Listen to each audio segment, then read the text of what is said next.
It's still just morning. Everyone having a good time? Yeah. Very good. What a wonderful year last year was. We helped change the future of our nation. And if it wasn't for UKIP and the rise of UKIP, primarily from 2012 onwards, there would never have been a referendum. In January 2013, we forced the then British Prime Minister, David Cameron, into offering a referendum that he never wanted to give. And if it wasn't for the pressure that UKIP applied in winning the European elections of 2014, garnering 4 million votes at the general election of 2015, and campaigning hard, delivering leaflets, writing letters to the press, holding street stalls. You were the manpower, you were the grassroots, you were the people that made our country great again. You were the people that secured Brexit and ensured that we can hand a country on to our children and our grandchildren that we can all be very proud of.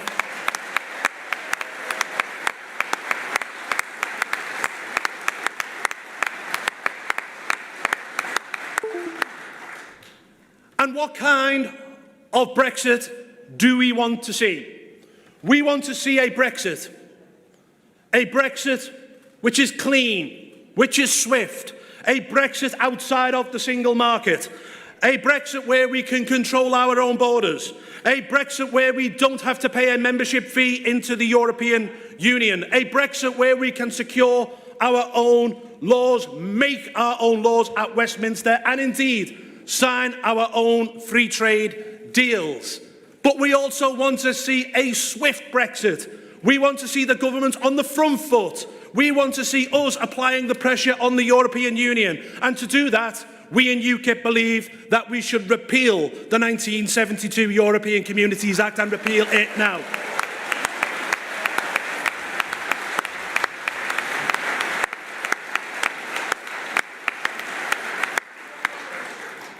And the one thing which has been proven by Brexit is that we have nothing to fear. Project Fear has failed.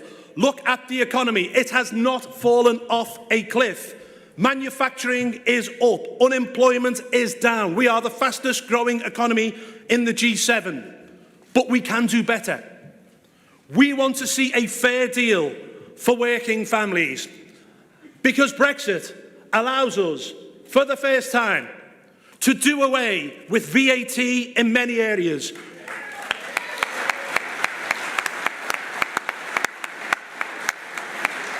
We as a party are committed to removing VAT from domestic energy bills so people in working class communities do not have to choose between heating and eating.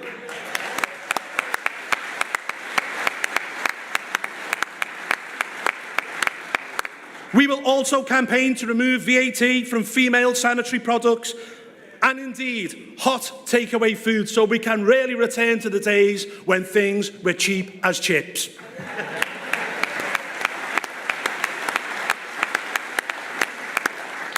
That was Patrick O'Flynn's joke, not mine.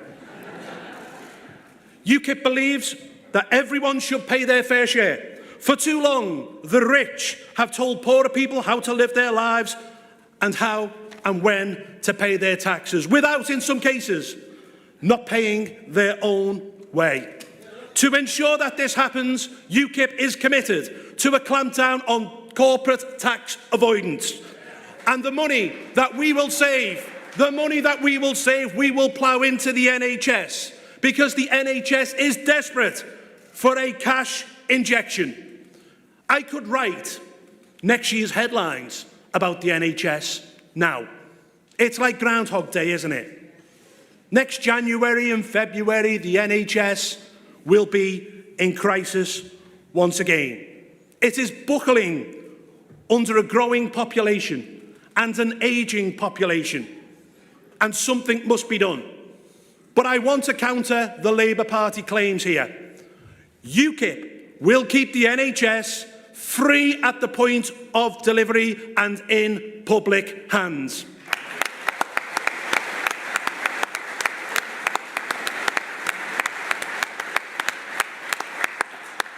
We are committed to putting £3 billion extra every single year into the NHS, an extra £1.2 billion into social care. And unlike other parties, we can tell you exactly where that money will come from. We will slash a foreign aid budget, which is costing the British people £30 million every single day. A foreign aid budget that is due to rise in this Parliament from £12 billion a year to £15 billion a year. This is a scandal. It cannot be right that whilst we're sending foreign aid abroad, 1 million people can't leave hospital because there have been cuts to residential care. Now, I do not have a heart of stone. I believe we should give foreign aid where it is needed, to countries where there is an Ebola crisis or a humanitarian crisis. But we shouldn't be giving foreign aid to countries like Brazil and like China and like India with its own space programme, with its own aircraft carriers, which has more millionaires and billionaires than ourselves. I'm sorry, I want to see the foreign aid budget cut by £13 billion a year to pay for our NHS, because I believe, and UKIP believes, charity begins at home.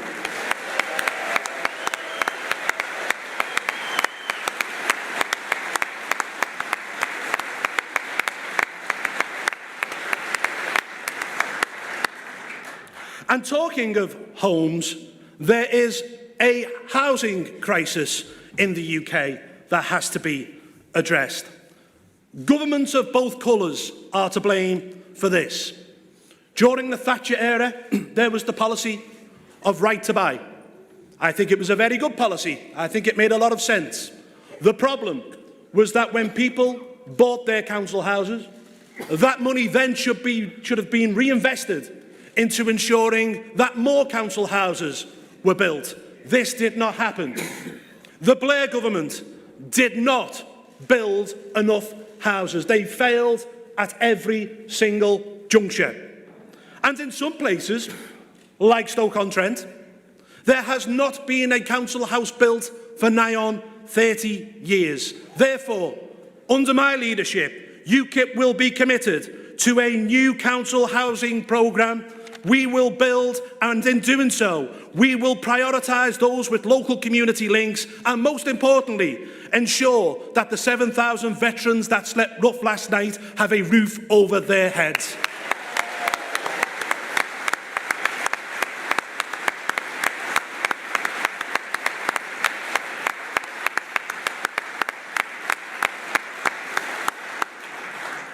One of the reasons we have a housing shortage is that immigration is too high. Last year alone, a city the size of Newcastle came to this country net, 335,000 people. And I want you to remember, this happened on Theresa May's watch as Home Secretary.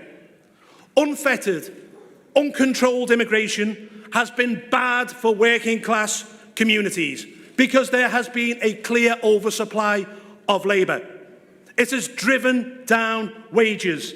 It has put working class people out of work. It's also bad for community cohesion because communities are changing too fast. The people clearly gave their verdict on uncontrolled immigration on June the 23rd. They want to see immigration cut and controlled, and we in UKIP are only too happy to comply. We want to see an Australian points-based system whereby if you've got the skills that this country needs, yes, please come here and work, but we will never, ever allow people to take out of the pot without putting in first.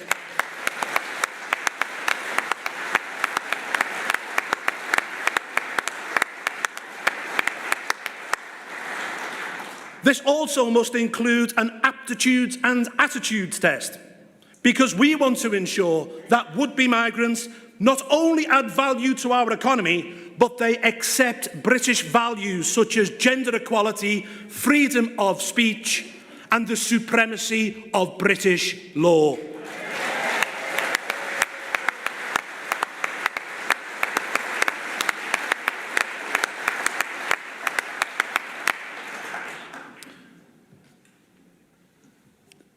would have noticed that I've had a bit of a difficult week. This is twofold, actually. Firstly, I take the blame for the fact that I failed to check what was put up on my website in my name. That is my fault, and I apologise. But I do not apologise for what is a coordinated, cruel, and almost evil smear campaign that has been directed towards me.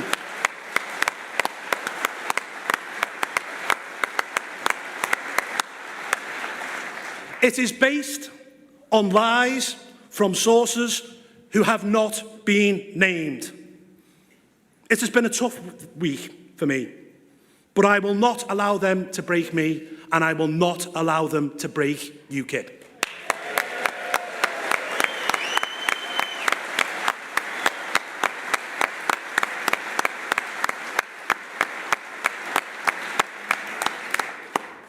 I was also asked by 2 journalists yesterday whether I still have the support of my party.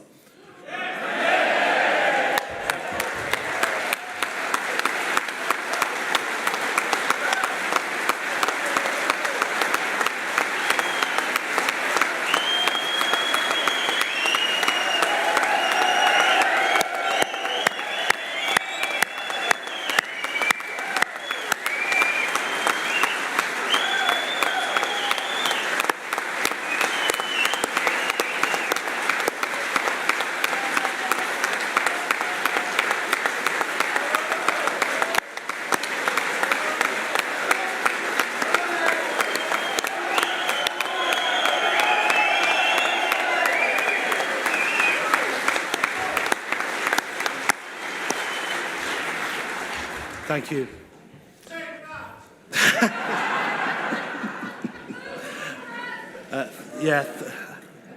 Thank you. I'm a bit overwhelmed. Thank you very much. Thank you. We all know why this has happened, and we all know why this has happened now. It is because of a by-election and the fact that we have the Labour Party on the run. That's what's going on here.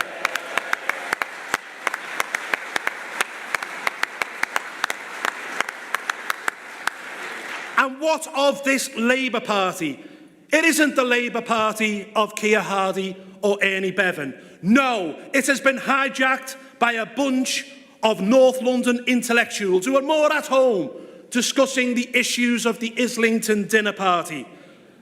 We have a Labour Party which is led by people who will not sing the national anthem, who say nice things about Hamas and the IRA, who want to give the Falklands back to Argentina, that sneer at our flag, that think Brexit was racist. They have nothing in common with the working class communities that Labour is supposed to represent.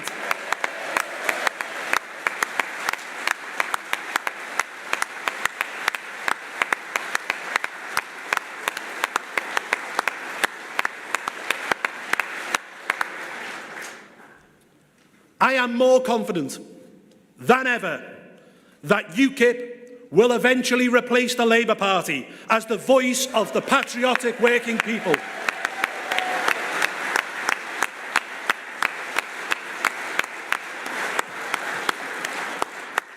Starting next Thursday. Starting on February the 23rd.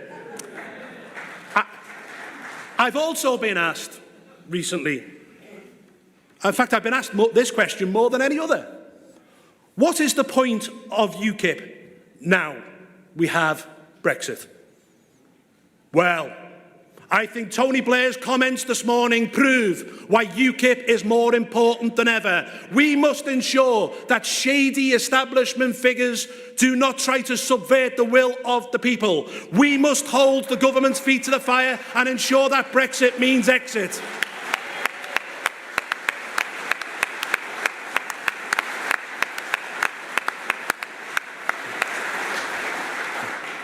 You see, the thing with Theresa May is that she's always been very good at talking the talk, but she's always failed when it comes to walking the walk. whether that is tackling radical Islam or whether that is getting the immigration numbers down to the tens of thousands when she was Home Secretary. She failed time and time again. And that's why we have to be there, because we have to be the government's backbone in these negotiations with the European Union. The government must know that if they buckle on the single market, we will be there. If they betray our fishermen, we will be there. If they try to wriggle out of abolishing freedom of movement, we will be there. And if you backslide on a membership fee, we will also be there. That is why an electorally strong and viable UKIP is more important now than ever before.